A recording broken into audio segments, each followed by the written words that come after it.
ప్రతి ముస్లిం సోదరుడు ఉగ్రవాది కాదు, కానీ ఉగ్రవాదులు అందరూ ముస్లిం కాదు. టెర్రరిజం హ్యాస్ నో రిలీజన్ అని ఎవడైనా అంటే స్పాట్ అనేది చెప్పి ముస్లింస్ అంతా ఉగ్రవాదులు, దేశద్రోహులు మాట్లాడదాం.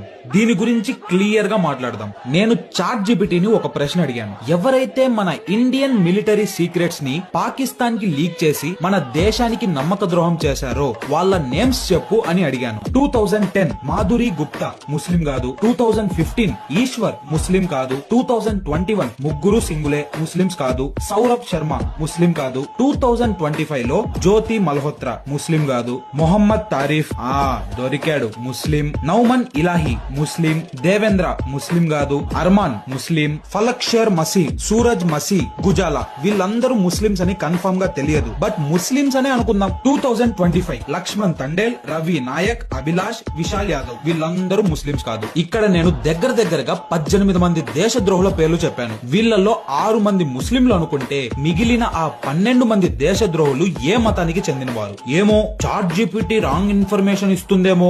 ఓకే, అలాగే అనుకుందాం. మీకు అజిత్ దోవల్ గారు తెలిసే ఉంటారు కదా, ఆయనది రీసెంట్ గా ఒక వీడియో వైరల్ అయింది. The number of persons that ISI is recruited for intelligence task in India, there have been more Hindus than Muslims. If see all the number of cases from 1947, all these cases which come from more than 4,000 cases, probably not even 20%. So it's a very wrong concept. భారతదేశంలో పాకిస్తాన్ ఉగ్రవాద సంస్థలు intelligence task కోసం నియమించిన వాళ్ళల్లో Muslims కన్నా వేరే మతం వాళ్లే చాలా ఎక్కువ.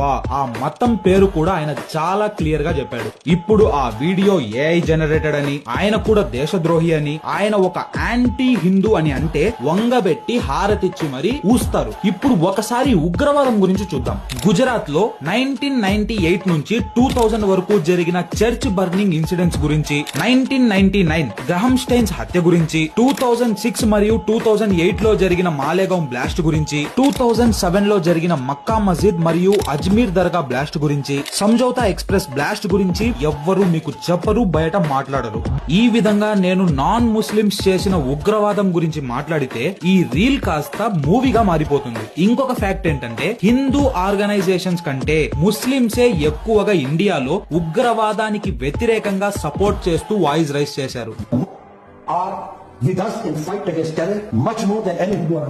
ఎంతో మంది ముస్లింస్ ఏపీజే అబ్దుల్ కలాం, అష్ఫాకుల్లా ఖాన్, అబ్దుల్ కలాం ఆజాద్, ఫాతిమా షేక్ లాంటి గొప్ప వాళ్ళను ఇన్స్పిరేషన్ గా తీసుకొని బతుకుతున్నారు. Indian Muslims are not Indians by chance, they are Indians by choice. Comment section లో మీ తీయని మాటలతో నన్ను మింగినా కూడా ఇదే చేదు నిజం. జై హింద్.